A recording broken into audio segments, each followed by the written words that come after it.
బట్వారా 1947 Aamir Khan, AR Rahman, Raj Kumar Santosh ఈ 3 పేర్లు కలిస్తే మాస్టర్ పీస్ రావాలి కదా! కానీ ఈసారి ఏం జరిగిందో తెలుసా? ఈ ముగ్గురు కలిసి ఒక ఔట్‌డేటెడ్ సినిమాని ఇచ్చేసారు. Hi friends! ఈరోజు మనం మాట్లాడుకోబోయేది 'బట్వారా 1947' గురించి. అమీర్ ఖాన్ నిర్మాత, రాజ్ కుమార్ సంతోష్ డైరెక్టర్, సన్నీ డియోల్ మరియు ప్రీతి జింటా లీడ్ రోల్స్‌లో నటించిన ఈ సినిమా విభజన కాలం నేపథ్యంలో తెరకెక్కింది. ఈ కాంబినేషన్ చూసి చాలామంది భారీ అంచనాలు పెట్టుకున్నారు. మరి ఆ అంచనాలు సినిమా అందుకుందా? పూర్తిగా చూద్దాం. కథలోకి వెళ్తే మీరట్‌లో కలంకారీ పని చేసుకుంటూ జీవించే మిర్జా దేశానికి స్వాతంత్రం రావడంతో సంతోషపడతారు. కానీ ఆ సంతోషం ఎక్కువ కాలం నిలవదు. అల్లర్లలో అతని ఇల్లు కాలిపోతుంది. కుటుంబంతో సహా లాహోర్ తరలి వెళ్ళినా అతనికి ఒక పాత రాజభవనం లాంటి ఇల్లు దక్కుతుంది. అక్కడ పైంతస్తులో ఒంటరిగా ఉండే ఒక వృద్ధ మహిళని ఖాళీ చేయించి మిర్జా దంపతులు మొదటగా ప్రయత్నిస్తారు. కానీ కథ నడుస్తున్న కొద్దీ వాళ్ళు ఆమెతో కుటుంబంలా మమేకమవుతారు. అదే సమయంలో లాహోర్‌లోని ఒక స్థానిక రౌడీ మిర్జా కొడుకుతో కలిసి ఆ వృద్ధురాలిని ఇంటి నుంచి బలవంతంగా పంపించే ప్రయత్నం చేస్తారు. చివరికి ఏం జరిగిందో తెలుసుకోవాలంటే సినిమా చూడాల్సింది. ఇక్కడ అసలు సమస్య నిజంగా మొదలైంది.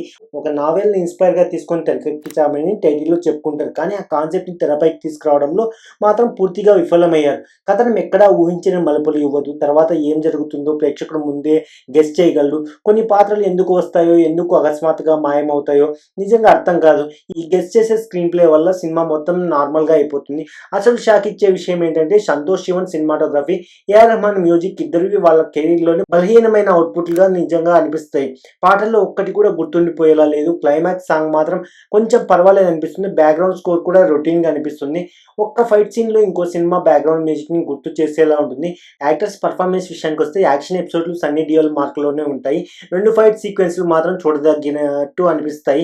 సన్నీ డియోల్, ప్రీతి జింటా తమ పాత్రలకు న్యాయం చేసినా వాళ్ళిద్దరి మధ్య బలమైన సన్నివేశాలు లేవు. అలీ ఫజల్ పాత్రకు కూడా పెద్దగా ఇంపార్టెన్స్ లేదు. అతని లవ్ ట్రాక్ కూడా పెద్దగా మెరవలేదు. విలన్ క్యారెక్టర్ డిజైన్ చేసుకున్న సిట్యుయేషన్ కూడా చాలా చండాలంగా ఉంది. మొత్తం సినిమాలో నచ్చిన ఒకే ఒక్క సన్నివేశం సన్నీ డియోల్, సబానా ఆజ్మీ మధ్య వచ్చే ఒక చిన్న సన్నివేశం. ఇల్లు వదిలి వెళ్ళిన వృద్ధురాలిని తిరిగి ఇంటికి తీసుకొచ్చే సందర్భంలో వచ్చే ఆ డైలాగ్ నిజంగా హార్ట్ మెల్ట్ చేస్తుంది. కానీ ఇలాంటి క్షణాలు సినిమాలో నిజంగా చాలా అరుదు. ఎడిటింగ్ విషయంలో నిజంగా ఇంకొంచెం ఇంట్రెస్ట్ పెట్టింటే చాలా బాగుండేది. ఇంటర్వెల్‌లో పడాల్సిన కీలక సన్నివేశాన్ని క్లైమాక్స్‌కి లాక్కెళ్లారు. దీన్ని బట్టే సినిమా అంతా ల్యాగ్ చేసినట్లు అర్థం చేసుకోవచ్చు. మొత్తానికి చెప్పాలంటే మంచి కాన్సెప్ట్ ఉన్న దానికి తగ్గ బలమైన ట్విస్టులు గానీ, ప్రేక్షకుడిని కుర్చీకి కట్టిపడేసే స్క్రీన్ ప్లే గానీ లేకపోవడంతో 'బట్వారా 1947' నిజంగా డల్ అనిపిస్తుంది. ఈ సినిమాకు నేనిచ్చే రేటింగ్ 1.5 ఔట్ ఆఫ్ 5.